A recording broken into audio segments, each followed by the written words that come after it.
programa Conecte Saúde pela TV Sul Educativa de Guaxupé. Nós estamos ao vivo, como de costume, e você tem a oportunidade de participar enviando a sua pergunta para 3551-7458 ou, se preferir, via e-mail conectesaúde@tvsuleducativa.com.br. Hoje nós temos aqui em nossos estúdios o prazer de receber a doutora Ariela Lima Pereira, endocrinologista. Seja bem-vinda, primeira vez no Conecte Saúde, né, doutora? Isso mesmo. Boa noite, doutora André, obrigada pelo convite. E eu gostei muito de vir falar sobre esse tema tão importante. Que é diabetes. Que é diabetes, exatamente. Okay. Então daqui a pouquinho nós retornamos para falar para você sobre diabetes. Tudo o que você precisa saber, a doutora Ariela vai esclarecê-lo. Um minutinho só e nós estamos de volta.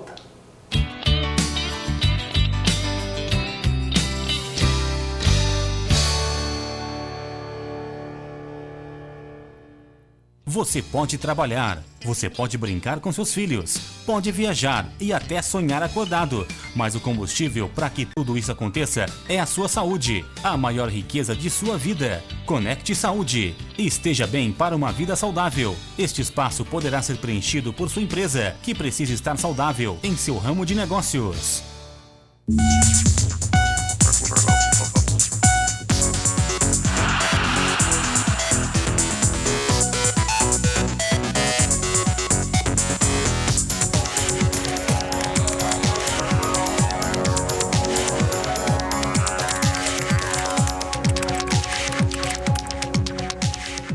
Eu sou Amanda, estudante. José Carlos, engenheiro. Eu sou Lúcia, secretária. Diego, estudante. Luiz, funcionário público. Tereza, psicóloga. Laura, publicitária. Paulo, bancário. Somos mesários voluntários. Você também pode construir a história do país. Seja mesário voluntário. Cadastre-se no cartório eleitoral, pelo Disque Eleitor ou no site. Mesário, mais um grande brasileiro nas eleições. Você está assistindo Conecte Saúde, uma realização da Fundação TV Sul de Educação e Cultura. Dizem que em 2050, 80% da energia do planeta vai ser renovável. Os carros serão todos elétricos, sem barulho, sem poluição. Um voo Porto Alegre-Manaus vai durar aproximadamente 3 horas e custará 20% do que custa hoje. Você não poderá andar. Será uma frase sem sentido. As roupas não sujarão mais. Cachorros não terão mais pulgas.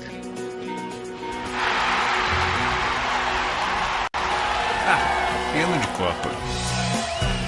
O futuro promete. Eu quero comer bem, eu quero me exercitar, quero ter saúde, eu quero chegar bem lá.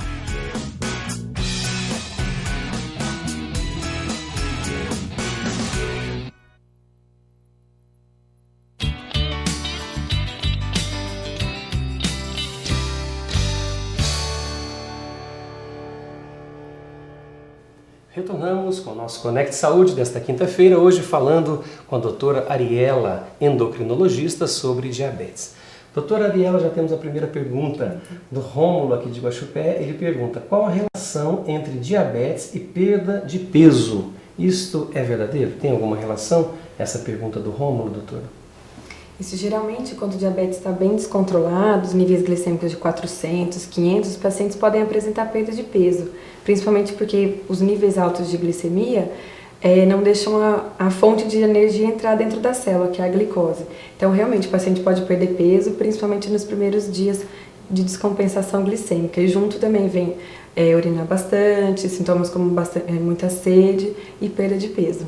Tem relação. Ok. Temos mais uma pergunta da Márcia, do centro da cidade. Ela pergunta: estresse pode causar diabetes? Pergunta da Márcia. Não, o fato de ser uma pessoa estressada não pode levar ao diabetes. A questão é que às vezes pacientes estressados que levam a vida sedentária, com ganho de peso, isso sim levaria ao diabetes, mas só o estresse em si não.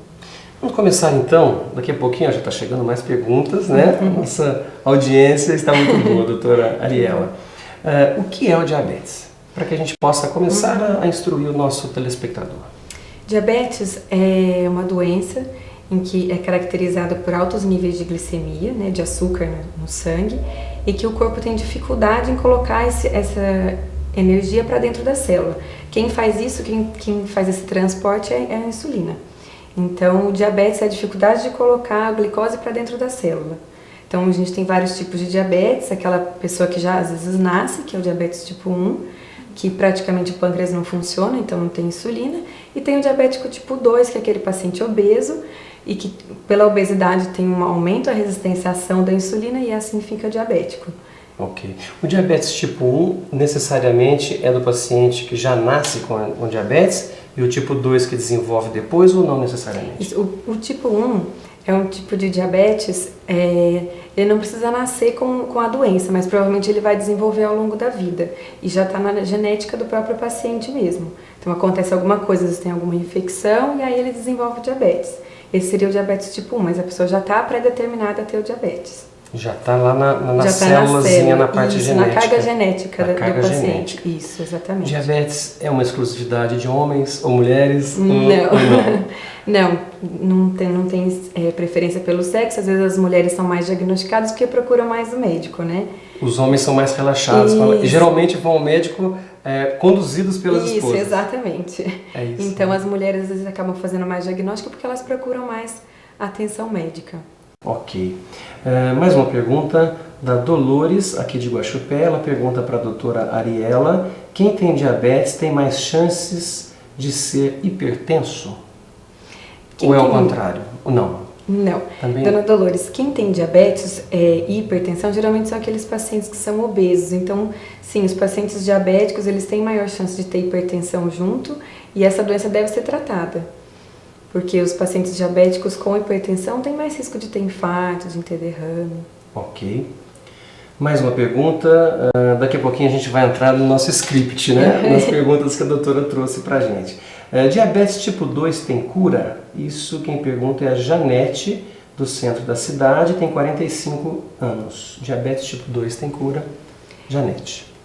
Dona Janete, a gente não pode dizer que tem cura o diabetes. A doença ela pode entrar em remissão. Quando acontece isso? Geralmente pacientes obesos que fazem cirurgia bariátrica, que são diabéticos, que fazem a redução do estômago, pela perda de peso importante, eles podem sim entrar em remissão da doença. A doença pode ficar quietinha, vamos dizer, não precisa tomar nenhum remédio para o diabetes, mas pode ser que em algum momento volte. Então, cura ainda não existe, mas o controle e a remissão pós-cirurgia, com certeza. Ok. Você que está nos assistindo, o Conecte Saúde de hoje, ao vivo, falando com a doutora Ariela Lima Pereira, endocrinologista, sobre o diabetes. Faça a sua pergunta nesse bloco, durante esse bloco, início do próximo bloco, porque nós iremos deixar o final do programa para tirar dúvidas exclusivamente com o assunto diabetes com a doutora Ariela. Nós temos mais uma pergunta, doutora, do José Eduardo do Centro. O único remédio para diabetes tipo 2 é metformina? José Eduardo. Não, atualmente existem vários tipos de medicamentos. A metformina com certeza é um dos primeiros a ser prescrito, mas tem muitos medicamentos hoje em dia, bastante. Tem outras classes de medicamentos a serem utilizadas. Perfeito. Temos mais uma pergunta, é do Maurício de Guaranésia. Agradecemos a você de Guaranésia que está nos assistindo, sempre com uma grande audiência na cidade vizinha. O Maurício pergunta se as medicações para diabetes podem levar, de certa forma, à impotência. Não, as medicações não levam à impotência. O que leva à impotência é o diabetes descontrolado. Então, mais um fator para a gente tratar é que realmente, se ele mantiver descontrolado por vários anos, o paciente pode ter impotência mesmo. Ok. Nós temos muitas perguntas chegando. Temos aqui a Marlene parabenizando a doutora pela entrevista e o Conecte Saúde, sempre esclarecendo. Obrigada. Muito bem. Vamos falar mais um pouquinho sobre o diabetes em si. Crianças também são acometidas, não é? Geralmente diabetes tipo 1? Isso, geralmente diabetes tipo 1. Ok. E qual a gravidade da diabetes tipo 1 para as crianças? A tendência é ir agravando ao longo da vida ou tem como manter aquele padrão de vida, uma qualidade de vida nas crianças, doutora? Bom, o diabetes tipo 1 nas crianças, o grande problema é que é uma doença crônica, né, que vai durar a vida toda e que começa muito cedo. Então é uma doença que ela deve ser controlada logo no início, para evitar complicações posteriores. A diabetes na criança, ela tem uma fase de piora, principalmente durante a puberdade, quando a criança começa a crescer, faz aquele estirão de crescimento, pelo alto nível de hormônio, ele realmente descontrola durante a puberdade. Ok. A diabetes é o diabetes, né? Não é a diabetes, o diabetes. Nós podemos dizer que a pessoa que tem o diabetes, se ela faz um controle médico, né, ela passa a ser uma pessoa normal durante o tratamento ou não. Por exemplo, pessoa que tem o hábito de ingerir alguma bebida alcoólica, um vinho, ou comer um doce de vez em quando. Quando ela está, eu sei que o termo é compensado, é isso, né? Quando ela está compensada, ou seja, está com o tratamento ali em dia, está com a insulina teoricamente normal, ela pode fazer as suas extravagâncias ou não? Ela até pode fazer as suas extravagâncias, desde que não sejam frequentes, né? Sejam esporádicas, mas tendo a consciência de que naquele dia o diabetes ele vai descontrolar, porque aumentou, porque bebida alcoólica é carboidrato, então vai aumentar também o diabetes, assim como um doce. É claro que todo mundo quer sair da linha um pouco às vezes, né? De vez em quando é bom sair da linha, mas sabendo que o diabetes vai ficar descontrolado no dia. Ok, e aí existe um risco naquele dia? Existe, dele descompensar e talvez aquele paciente que toma insulina ter que aumentar a sua dose de insulina. Ok. O que o triglicérides tem a ver com o diabetes? E se a menopausa influencia no diabetes? A Márcia do Centro faz essa pergunta. Triglicérides com diabetes e o diabetes na menopausa. Geralmente o triglicérides ele pode estar aumentado quando o diabetes está descompensado. Então, e também pacientes que são obesos têm, pelo ganho de peso, aumenta a resistência à insulina e aumenta triglicérides no sangue. Tem uma relação direta mesmo com o diabetes. E a menopausa? E a menopausa, com a deficiência de estrógeno, né, que é o hormônio da mulher, as mulheres elas tendem a ganhar um pouco de peso e podem, aquelas que têm a genética para o diabetes, elas podem ficar pré-diabéticas ou até diabéticas. Não que seja um fator causal, não que a menopausa cause diabetes, mas é como se fosse uma contribuição. Perfeito. O Fábio do Recreio dos Bandeirantes, doutora Ariela, qual o principal sintoma do diabetes? Que seria já o nosso programa. Primeiro, antes da resposta para o Fábio, como diagnosticar diabetes? Depois a gente vai falar sobre os sintomas. Diabetes o diagnóstico é feito através de um exame de sangue, que é coletado 12 horas depois de jejum, então o paciente tem que ter feito jejum a noite toda. E aí, coletando o exame, a glicemia é maior do que 126 em 2 exames, então quer dizer, não é uma única vez que vai fazer o diagnóstico, precisa de 2 amostras. A partir de 126 é que a gente diagnostica aquele paciente diabético, as 2 glicemias maiores do que 126. Ok. Um eventual pico de glicemia, por exemplo, a pessoa ingere uma grande quantidade de doces, tudo, e de repente vai fazer o exame e deu ali 250, 280. Isso caracteriza o diabetes também, ou pode acontecer com uma pessoa normal, né?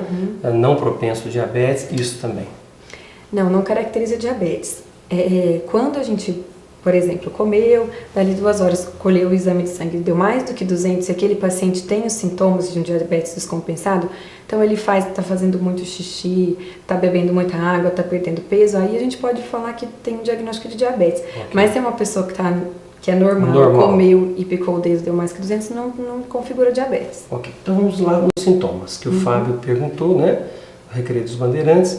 Quais seriam os principais sintomas do paciente com diabetes? O grande problema é que os sintomas às vezes vêm só no começo, quando está com níveis altos de glicemia, em torno de 300, 400, e aí são os sintomas que a gente comentou, perda de peso, urinar várias vezes ao dia, com sede, com muita sede, né, porque vai desidratar. O grande problema é que às vezes quando compensa um pouco, os pacientes não sentem mais nada e vão sentir só quando o diabetes já deu muita complicação. Ok. A Maria do Catetos, ela pergunta por que alguns diabéticos necessitam de insulina e outros não? Maria. Dona Maria. Alguns pacientes, eles ainda têm uma certa reserva pancreática, então tudo isso também vem junto com a carga genética. Aqueles pacientes que o pâncreas ainda funciona bem, então eles não precisam tomar insulina. A história do diabetes, a história natural e evolução, é que praticamente 50% dos pacientes vai precisar de insulina no futuro. Ok. Quais são os principais alvos do diabetes? Geralmente, os pacientes diabéticos teriam que acordar com a glicemia em torno de 70 a 120. Certo. Após as refeições, sempre 2 horas depois da refeição, nunca antes, porque antes vai estar alto mesmo, vai fazer um pico glicêmico. Sempre 2 horas depois, nós toleramos até em torno de 140 a 160. Esse é o limite. Isso. E um exame que a gente vê que é uma média de todos os outros de todas as outras glicemias, que é a hemoglobina glicosilada. Essa tem que estar menor do que 7. Esses são os nossos alvos. Como é que seria esse exame? As dosagens, como é que são feitas? O exame normal mesmo no laboratório, só fazer 12 horas de jejum e coletar o sangue, né, com o pedido do médico, e aí a gente já vai ver esse resultado. Os exames que todo paciente diabético tem que ter um aparelho em casa para medir sua glicemia. Tem que ter, com certeza, principalmente se toma insulina. Então, tem sempre que picar o dedo para ver o quanto está antes das refeições, 2 horas depois, e esses são os alvos que a gente comentou. É interessante fazer essa com aferição, certeza. Não é? Muito bem, nós vamos fazer um pequeno intervalo, uma pequena pausa no nosso Conecte Saúde desta quinta-feira. Nós estamos conversando aqui com a doutora Ariela Lima Pereira, endocrinologista, sobre diabetes. Hoje o assunto é diabetes e nós estamos aprendendo bastante. Eu tenho certeza que você também que está em casa também está aprendendo bastante com a doutora Ariela. Nós retornamos em poucos minutos para o nosso último bloco.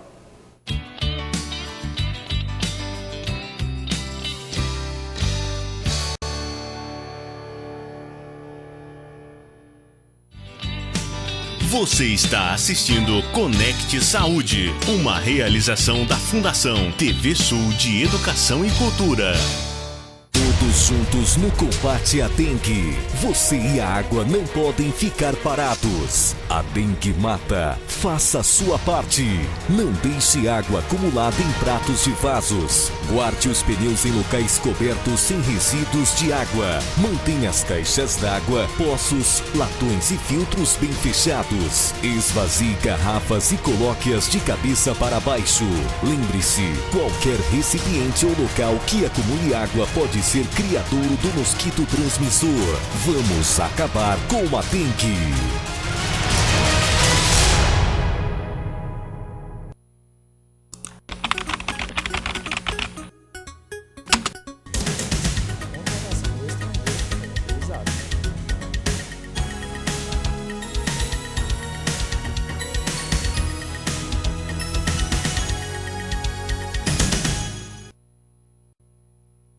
O que é uma pedra para um guerreiro? O que são gotas para quem só pensa em vencer? O que são noites para quem tem prova? O que é atraso para quem tem paciência? Quem vence uma luta, ganha o dia. Neste caso, 4 anos. Jovens guerreiros, acordem! Se você vai completar 16 anos até 7 de outubro, tire o seu título de eleitor.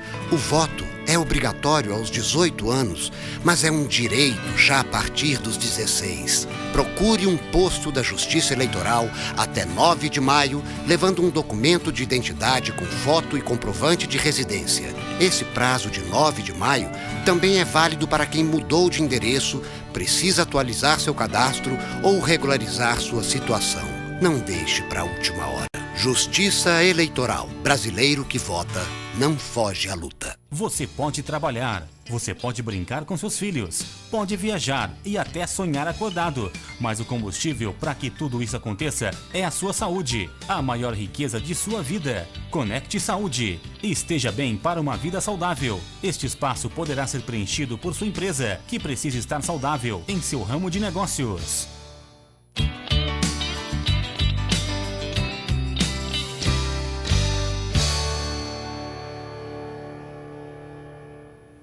Voltamos para o nosso último bloco do Conecte Saúde desta quinta-feira, conversando com a doutora Ariela, endocrinologista. Doutora Ariela, temos uma pergunta aqui do Joaquim, uma pergunta curiosa. Ele diz aqui, pergunta se a insulina que é usada, ela vem do porco ou de algum outro animal. Joaquim. Antigamente a insulina ela era de origem bovina mesmo, mas atualmente são análogos de insulina feitos dentro do laboratório, então não vem mais de nenhum animal. Ok. Exercícios físicos ajudam no tratamento do diabetes? E pergunta qual o endereço do seu consultório. Se você vai dar ao final do programa, mas não estou vendo o nome aqui. Exercícios físicos ajudam no tratamento? Com certeza, principalmente para aqueles pacientes que precisam perder peso, o exercício físico ele ajuda a insulina a agir no corpo. Perfeito. O Luiz Carlos, de Guaranésia, existe transplante de pâncreas? Por que ele pergunta do pâncreas? Qual que é a relação do pâncreas com o diabetes? Então, o pâncreas ele é a glândula que produz a insulina, né? E é justamente esse hormônio que falta quando o paciente tem diabetes. Certo. Existe transplante de pâncreas, geralmente esse transplante é feito em pacientes jovens, aqueles diabéticos tipo 1, que geralmente são pacientes que já estão dialisando, então acabam fazendo seria transplante. Hemodiálise. Isso, hemodiálise. Então o transplante realizado é um transplante que a gente chama de transplante duplo, que é transplante rim e pâncreas ao mesmo tempo. Certo, bem complexo. Isso, é uma cirurgia muito grande, tem todas as suas indicações, com bastante complicação. Explica um pouquinho só para esclarecer, já que falou de diálise, o que é a diálise e quando que o paciente chega nesse nível? A hemodiálise é quando os rins entram em falência, então não tem mais nenhuma filtração, o paciente urina muito pouco, começa a ganhar muito líquido, reter líquido, e geralmente acontece, né, relacionando com o diabetes, aquele paciente que teve diabetes por um longo tempo descontrolado, e aí teve a lesão do rim e precisou de hemodiálise. Ok. Nós recebemos os parabéns pelo programa do José Geraldo do Centro. Muito obrigado, José Geraldo, por estar nos assistindo no programa de hoje. O Joaquim também do Centro, já eu acho que é o terceiro Joaquim, pergunta qual a dieta ideal para o paciente com diabetes? Bom, esse é um tema bastante interessante, mas os pacientes diabéticos, eles têm que reduzir a quantidade, a ideal é uma dieta balanceada, sempre com uma orientação de uma nutricionista e com redução de carboidratos. Então o paciente ele deve evitar pão, macarrão, massa, sempre preferir alimentos integrais que tenham fibras, porque eles retardam a absorção de açúcar pelo intestino. Quer dizer que as fibras para o diabetes... Isso, é uma coisa bastante interessante. Ok.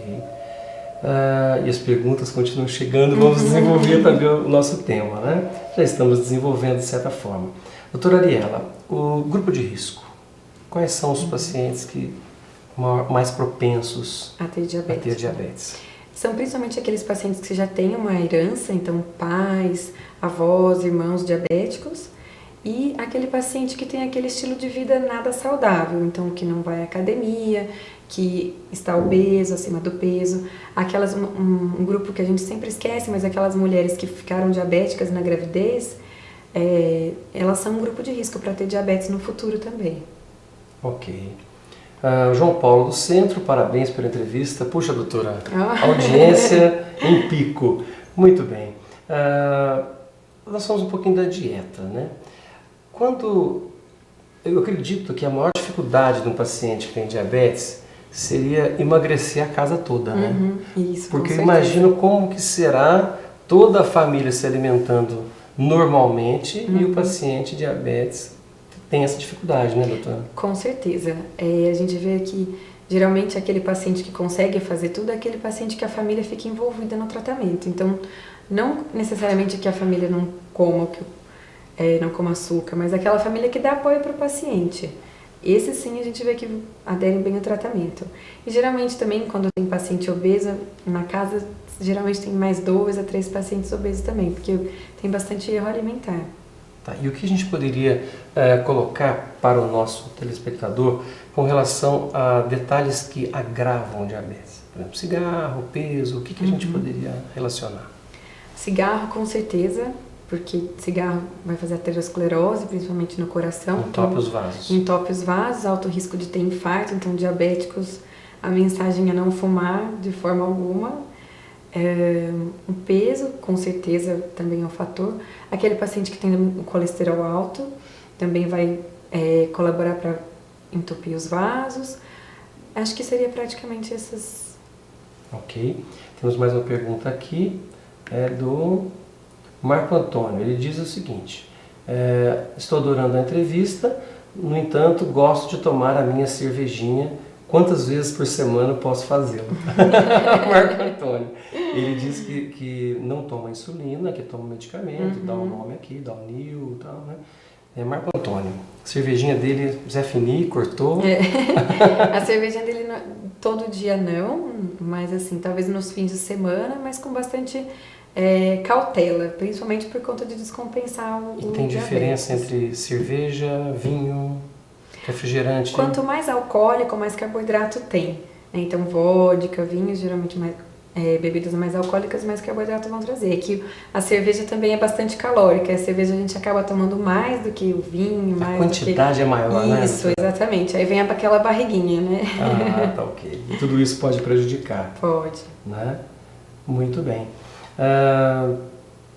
Por que controlar? Nós estamos chegando nos 5 minutos finais do nosso programa, do nosso Conecte Saúde. Eu já aproveito para agradecer a sua presença, né? Nós sabemos pela quantidade de perguntas e pela apreciação de quem está nos assistindo que realmente a entrevista está sendo muito bem respondida, as perguntas, tudo, né? Por quê? Se a doutora fosse dar um conselho para o nosso telespectador, principalmente para quem tem diabetes, né? Por que controlar o diabetes? Bom, primeiro para não ter os sintomas que a gente já comentou, mas com certeza para evitar as complicações. Quais são as complicações do diabetes? Infarto, derrame, pode levar a retinopatia diabética, quer dizer, uma doença no olho. A doutora Andréia esteve falando aqui. Isso, exatamente, que pode levar a cegueira, inclusive. Okay. E além disso também a hemodiálise, né? Todo paciente que é diabético tem risco de ter uma lesão renal. Doutora, pode falar mais, viu, sobre os conselhos, tá? Em casa. A grande mensagem é ter uma vida saudável, não fumar, tentar aderir ao tratamento da dieta, que acho que é o mais difícil, é sempre onde a gente tem o maior obstáculo. E sempre controlar o diabetes, aquele paciente preocupado, e saber, a pessoa tem que conhecer da própria doença. Né? Então tem que se preocupar em relação aos alvos, se está dentro do alvo, se está indo bem o tratamento, tomar as medicações corretamente, né? Saber o que toma e sempre, assim, o aparelho em casa é sempre fundamental também. Ter o aparelho em casa, principalmente porque todo paciente que toma remédio ou toma insulina tem risco do diabetes cair e passar mal, pode suar frio, ter tremor, até convulsão quando o diabetes chega muito baixo. Então, em casa sempre tem que ter alguém informado para saber como agir diante de uma situação dessa. Ok, temos mais uma pergunta, uma última, da Lourdes, da Vila Progresso. Ela diz aqui, olha, quem evita açúcares corre o risco de ter diabetes? Não, isso não é uma coisa que tenha relação. Claro que quem evita açúcar está evitando de sobrecarregar o pâncreas. Então, essa é uma coisa que até é interessante. Não precisa cortar tudo de uma vez, mas nada em excesso. Ok. Doutora, muito obrigado pela sua participação. Existe algum detalhe que seja interessante esclarecer? Nós temos 2 minutos ainda para o nosso telespectador. Tem alguma dúvida, pela sua experiência clínica, algo que nós deixamos de abordar?